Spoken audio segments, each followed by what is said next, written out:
Adobong tambakol mga idol. Pananghalian mga idol.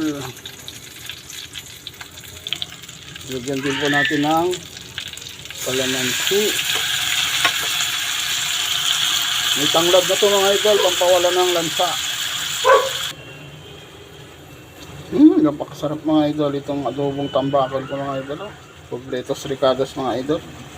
May tanglad, kalamansi, siling haba, sibuyas bawang, luya, paminta, and oyster sauce mga idol. Mga idol. Sarap. Panalong adobong ulo ng tambakol. Wow naman talaga naman. Napakasarap ang adobong tambakol mga idol. So good mga idol. Bye bye.